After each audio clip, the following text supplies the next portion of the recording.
I'm dreaming of a white Christmas. I mean, I fucking had to, right? What's up, nerds? It's your boy, the OGGM, at 8:30 in the morning on this, the second day of December 2023, coming to an end out of a very controversial and one of the ugliest years in the recent history of the tabletop role-playing game. So, of course, we have to end the year with yet another controversy in regards to the color of people's skin versus the quality of the person's ability to do their job. Now, I always thought diversity hiring was supposed to be a bad thing, but okay. Now, there's no way I can't not talk about this. Well, I could not talk about it, but it is news, and it's going to affect the industry, and people are going to talk about it, and then we're going to have more and more people, spinning the wheel of irrelevance to talk about how we're racist and the hobby is racist. So as much as I don't want to address this topic anymore, it's not going away. And here's the latest example of it. So yeah, this is an editorial that's obviously going to trigger some people. So here's my warning. If you find this picture or me talking about this picture or the activities of Goodman Games or this whole thing upsetting, and if you're one of those people who think white people like me need to leave the hobby, you probably should stop watching this right now. I'll give you a minute, because if you keep watching, you can't complain.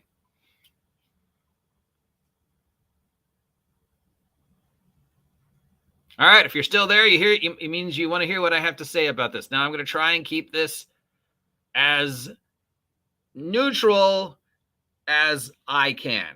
Obviously, it's a very sore subject for me and other people, but I'll try and remain impartial, or as impartial as I can be. So our friends over at Goodman Games are doing an indie RPG creator summit. I don't know if Goodman Games qualifies as an indie RPG creator anymore. Is Dungeon Crawl Classics indie RPG? Is the other stuff they do? I don't know. Whatever. They're doing a summit, and they're inviting people who work in the indie OGL, not Wizard, basically anybody who doesn't make stuff for Wizards of the Coast, I think, right? It's Wizards of the Coast, everybody else. They're doing a summit. It's PAX, it's end of the year, it's last chance to do conventions. They're doing a summit. The summit is happening, I don't know, pretty soon. It says it's happening. Well, it was scheduled to happen. Tickets go on sale December 13th. The actual conference will be January 8th and 10th. And of course, things are going to be changed because of this. So they put up this poster to advertise it for it. And on it, we have Rob Schwalb, Joseph Goodman, Michael Curtis, Harley Stroh, Mike Shea, Brandon Lee Sala, Phil Reed, Bob Worldbuilder. So I guess that is actually Bob's real last name, Worldbuilder. Mr. and Mrs. Worldbuilder, Chris Doyle, Jarrett Crater, and dozen more. Some of these people are luminaries in the industry. Some of these people, like Bob, are relatively new to the industry, but they all have contributed in some form to the tabletop role-playing game industry over the last 50 years. Now, on the surface, there's nothing but wrong with this poster. This is the same kind of poster we would have seen hundreds and hundreds of times for panels throughout the years. Name and picture. Unfortunately, there is one minor problem with this. Every one of these individuals are white men.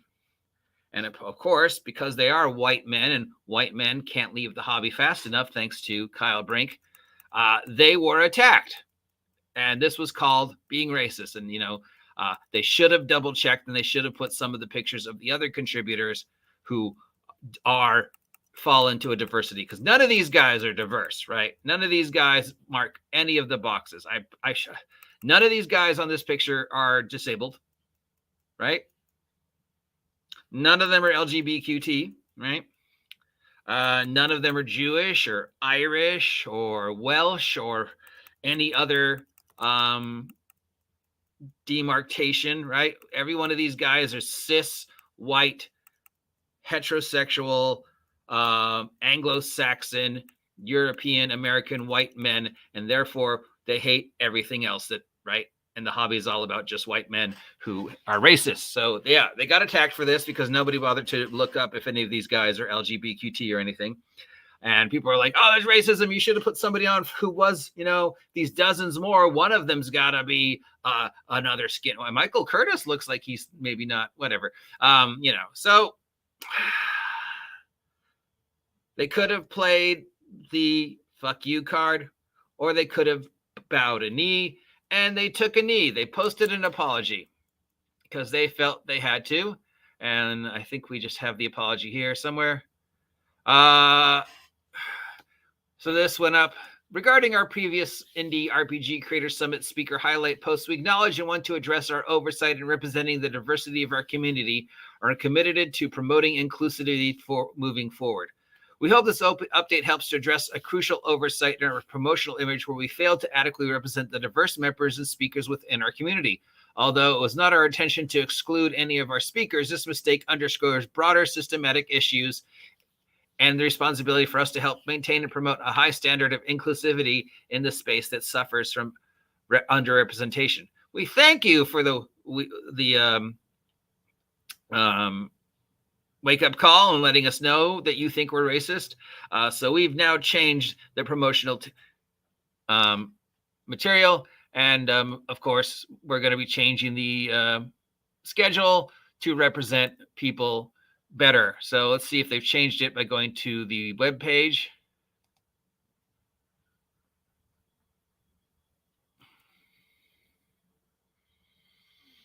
Erica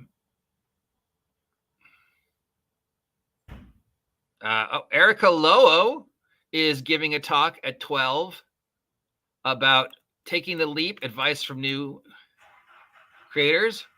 Reverend Dak J. Ultimak is doing a panel from 1 to 2 about making zines. I'm passing by anybody who,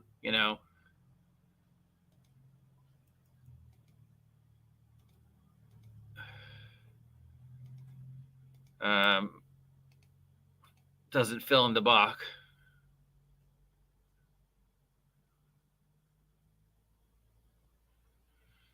All right, so we're assuming, right? We're assuming that none of these people are LGBTQT.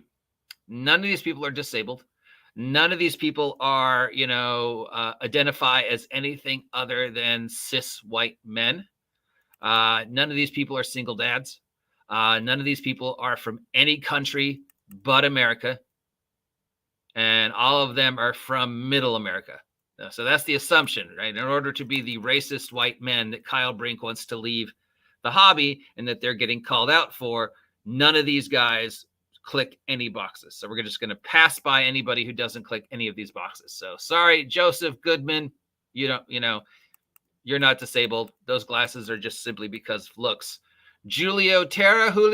Well, I mean, Julio, that's vaguely Hispanic, right? He could, Ed Stank, nope, definitely doesn't fit. Phil Reed, those glasses, you're old. Nope, sorry, those don't mark. Erica Loa, definitely. She is at least by this picture, so she would be okay.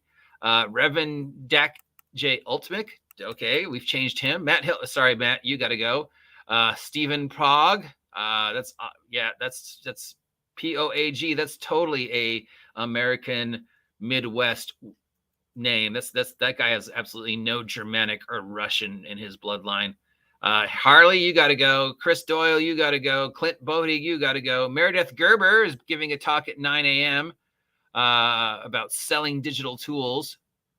Tiffany Crathman is giving one at 10 a.m. Nicole Armado is giving one at 11 a.m. Sorry, Rob. Andrea Pokes is giving a talk at 1 p.m. Heather O'Neill is giving a talk at 2 p.m. Caitlin Stamper is giving a talk at 4 p.m. Bob Worldbuilder, who's that guy? You got to go. Leif Morrow is giving a talk at 9 a.m. of the third day. Michael Parker, nope. John Ward, nope. Jen Bickman, 12. Yep. Okay.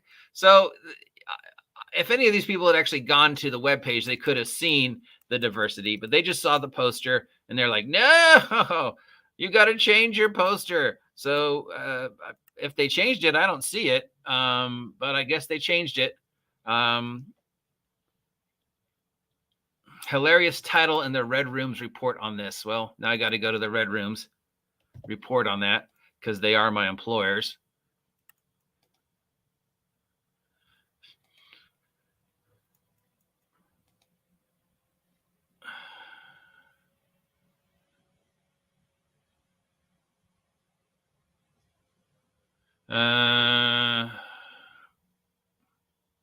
Nope, I don't see it. I guess they haven't put it up yet on the Facebook, but I'll find it later.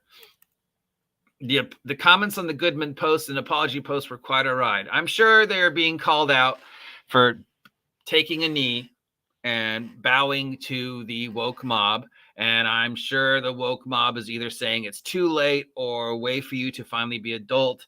You know, some would say they're giving into the terrorism. Some of them would say they're, you know, doing what they should have done, that they should have put the poster, including one of these other people instead of people. You know, the poster are the people who usually in the past, the poster would be people who you think are going to get people in the door for the con. So you want to hit them with the highest chance of getting people in. So who's my celebrity that's going to get people in? So if I'm doing a comic book convention, who's the guy that I know who's got the highest base name that's going to maybe get people in the door, even if that guy's only like there for 5 minutes, right? So it's like, Alex Ross.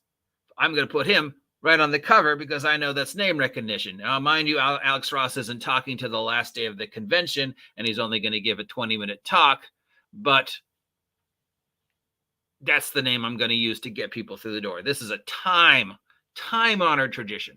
So when Goodman Games put their thing up for the NTRPG, obviously they're going to want to put the people up who they think are going to get people through the door the most likely. So who are my biggest names? And, you know, there's some of those names are instantly recognizable. Some of them aren't. In fact, I would have probably put half of those names on there. I don't think I would have put as many as they did. I think actually the poster's too busy. Where'd it go? I lost it.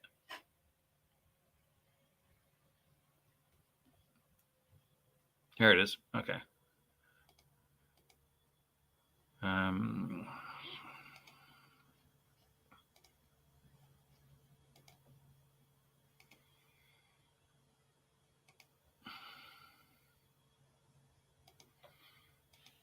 All right, this is actually too busy. I would have cut these faces by half, and I would have put in the big names and like Rob Schwarb, who that? Joseph Goodman, I know who that is. You know, Michael Curtis, you might know Mike Shea. There's another big name. This guy, Phil Reed, Bob Wilden.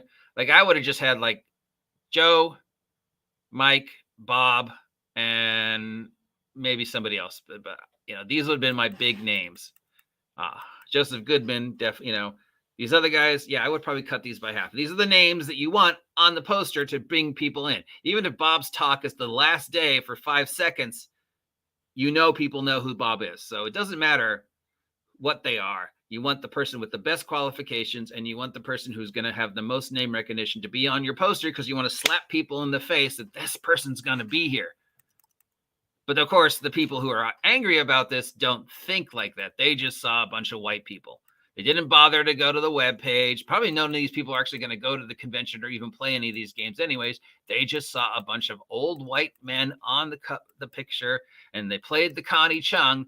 And it's like, where's the people from our thing? So now Goodman Games has to go, oh, we're sorry.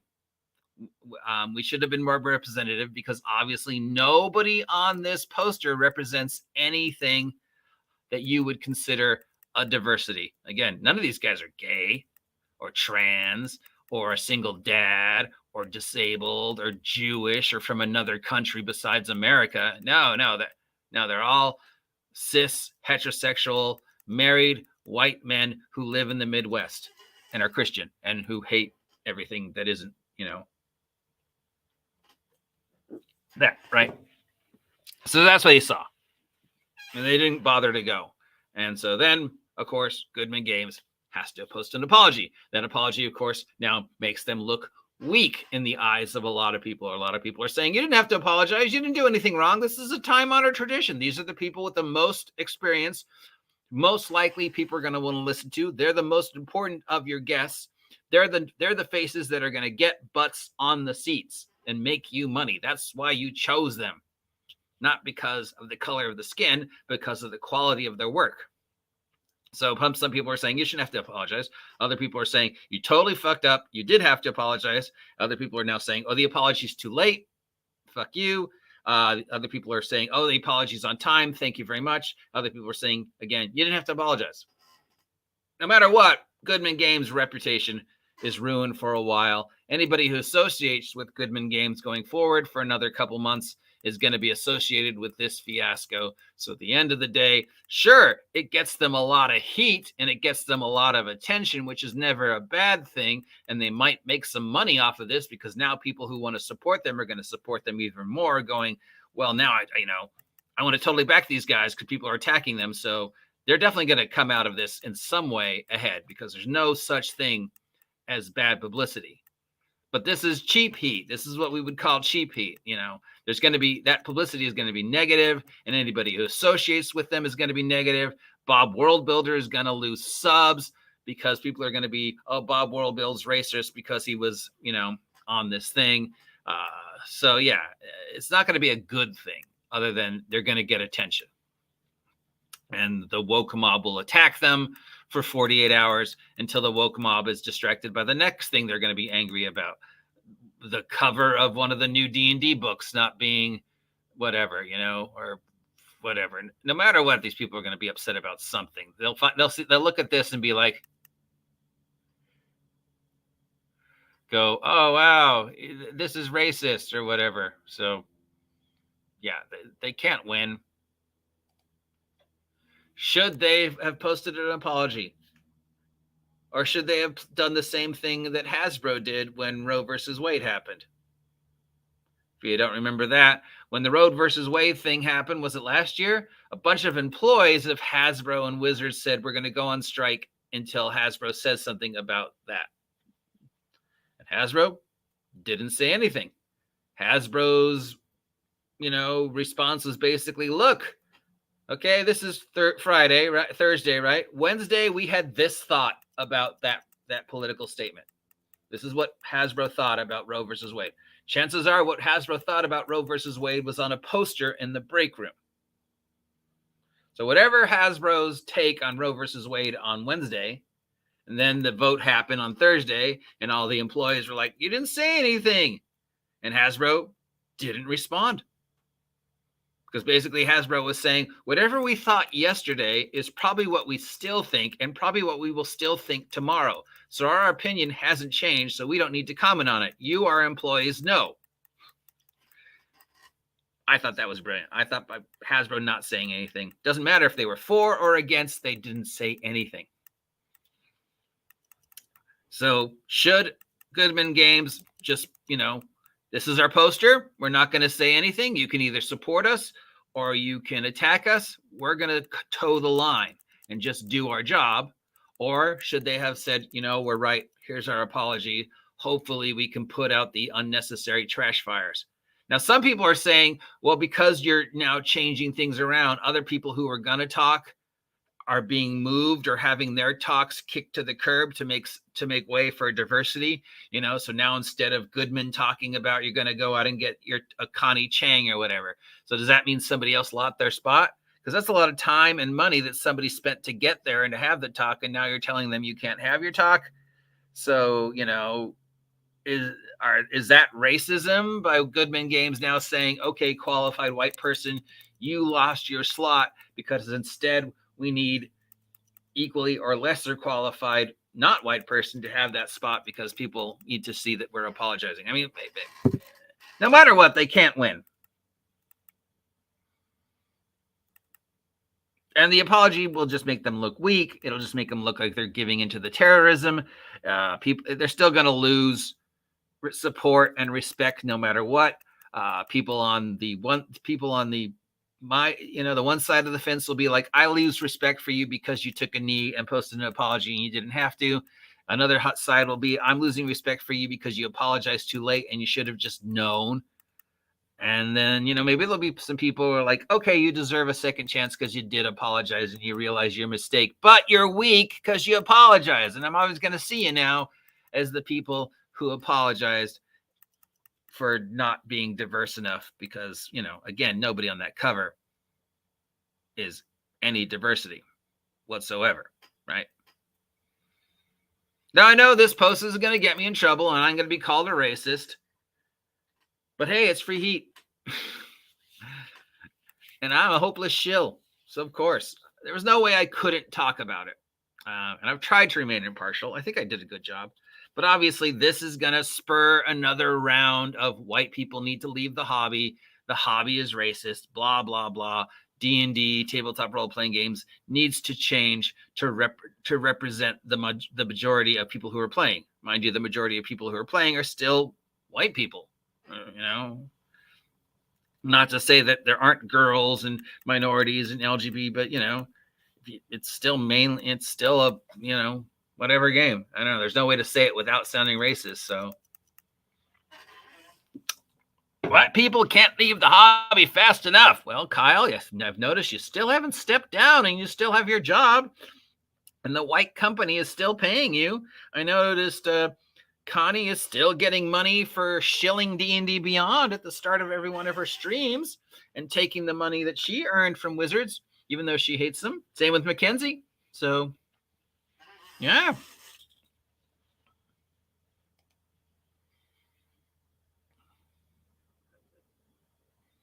The mob has sensed weakness. Yeah, probably. Yeah. I don't know. I don't know what I would have done in their place because it was a no-win situation. There's no way they could win. I mean, they're going to suffer. They're going to be torn apart no matter what. For the same reason I just said, the mob will continue to attack them because they saw weakness. The other side of the fence will go, well, you showed weakness by taking a knee, so we won't support you. And the ones who even, say, yeah, I totally support you because you did apologize are still somewhere in that equation going, oh, you're weak because you apologize.